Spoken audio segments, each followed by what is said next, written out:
and welcome to Morning Glory, coming at you live in the afternoon. Will, what's on today's show? Well, Simon, today we've got a real treat for our lucky viewer, and that's right, we know you're watching, so let's have a look at what's coming up on today's show.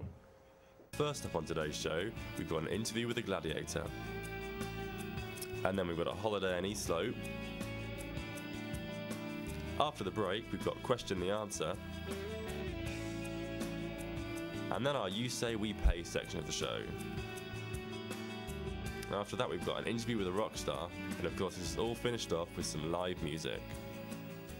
Word, we've got a fantastic show, so let's get it kicked off. Without further ado, let's welcome to the stage our first guest, the Radiator from the Gladiators. Ladies and gentlemen, here she is. Welcome, the Radiator. Now, that's not your real name, is it? No, it isn't. I prefer to keep my private life separate from my role as a gladiator. Very sensible, very sensible. Like Batman. Yeah, you can say that, yeah. So tell us about the gruelling training regime that you gladiators have to follow. I mean, does it involve a special diet as well as those arduous hours in the gym? Yeah, definitely. I have to be very careful with my diet. I can't even afford to lose even a gram muscle mass. So generally for breakfast, I'll have brawn and toast. Oh.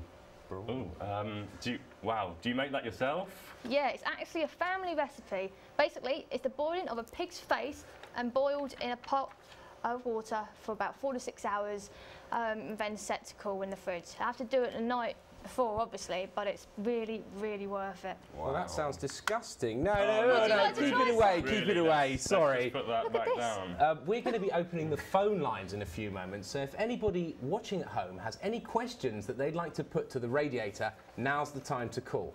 Now, the number is the same as our normal number, and I am obliged to read out this little bit here, which actually states that all phone calls will cost 13.2 pence per minute from a BT landline. Calls from other operators or mobiles may vary.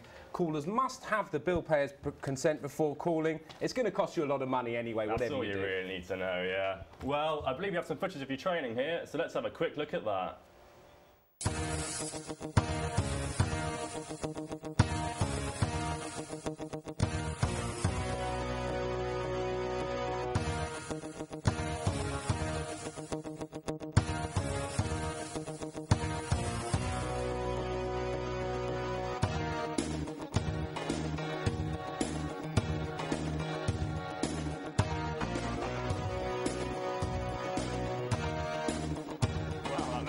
Tough there. I'm just going to tuck into some brawn, I think. It looks actually quite tasty. Yes, anyway, it looks like you've learned a lot about training your body to be combat ready, and I think we've got a caller waiting on the line. Is it June from Essex? Fire away. Hi, June. June, okay, June. June, do you have a question for the Radiator? Okay, I think we're going to have to lose you there, June. Sorry. Do we have another caller on the line? Yes, I think we have Dougal from Swindon. Dougal, you're on the line. OK, let's go straight to another caller. I believe we have Dorothy on the line. Dorothy, hello. Hello, yes. I'd like to know what the Prime Minister proposes to do about all these damn hooded thugs on every street corner. Dorothy, we don't actually have the Prime Minister here with us this week. That was last week. That's right. What's he going to do about it? No, we have a... You know what? Never mind. Thank you very much to the Radiator for joining us in the studio here today. I think we're going to have to leave it there for the moment. So, yes, but best of luck. And, well, you're my favourite gladiator. Thank you. This week, Jimmy's been investigating a very special holiday location. So let's go over to him right now and have a look at what he's found out. Hi, and welcome to this week's edition of Going Places. Now, I wonder, where in the world could we be going to this week? Could it be Nepal? How about Peru? Nah, of course not. We haven't got the budget for that. Instead, this week, we'll be going to somewhere a lot closer to home. Right, here we are. Let's take a look around.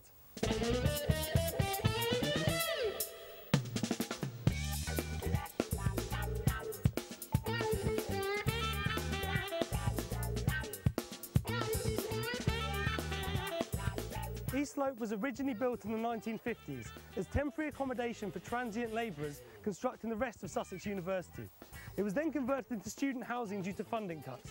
Known to its residents as the Slope, the Ghetto or the Favela, It's home to just under 500 students, living in flats of 6, 8 or 12 people with a communal kitchen and living space. There's even a selection of family flats. But enough of all the facts and figures. Let's go see what it's like inside.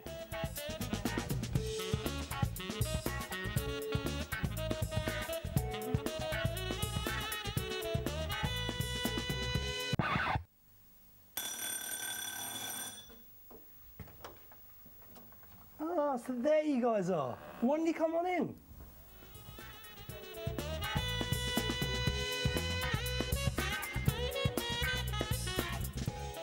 Right now, we're in the interior of a typical East Slope flat. This one holds about 6 people. As you can see, it's centred around this luxurious 2-tier communal living and dining area. Here in the kitchen, you're provided with a fully functioning, ultra-modern 4-ring electric cooker and oven, and all the very latest in toasting, water boiling and microwaving conveniences. There's extensive open-face storage and various refrigeration units for all of your storage needs. The stairs lead down to an expansive living and dining space with plenty of room for all of your friends when you decide to host one of those infamous East Slope parties. This is the toilet block. Admittedly, it's a little cramped, but it's still packed with tons of ultra-modern features. For example, this toilet seat. This toilet is supplemented by another suite of bathroom facilities, which include a fully enclosed modern jet shower and a fully functioning sink. Leading off from the communal area are the bedrooms. Let's go and take a look at one now. Well, as you can see, the rooms are very spacious, with the very best of mid-20th century prefab fittings, giving them a cosy, retro atmosphere. The centrepiece of the room is this tubular stainless steel bed, the very latest in student-resistant bed manufacturing. Hang on. Yep, totally indestructible. Well, we've had a look inside, and I think you'll agree, East Slope more than deserves its reputation as the most popular campus accommodation at Sussex University. But never mind where they live, I want to know what they do for entertainment around here.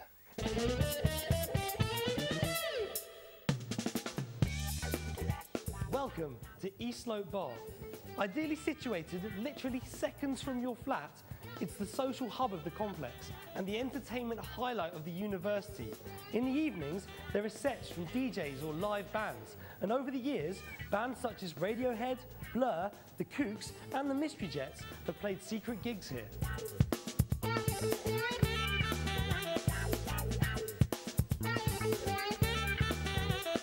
The bar is situated on Refectory Road, in the heart of Sussex campus, so you'll always feel like you're right in the middle of the action. And if that's not enough, the booze is cheap as well. Cheers.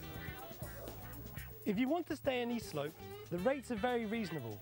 A room in one of the flats starts from around £68 a week, and they're available for about 39 weeks out of the year. The local shops are conveniently located just 2 minutes walk away. A pint in East Slope Bar starts from around £2.10. Anyway, back to you, Jimmy. Thanks, Jimmy. Fantastic presenting, by the way. I'm here waiting for the stars at this year's highly prestigious NAFTA Awards. These are those awards for those special people. So far, I haven't really met any actual stars as of yet. But given that I'm presenting an award later on live, I'm sure I'll meet one or two. But for now, back to you, Simon and Will. Thanks, Jimmy. Well, we've got some real daytime delights coming up after the break, so don't go anywhere. Don't touch those dials.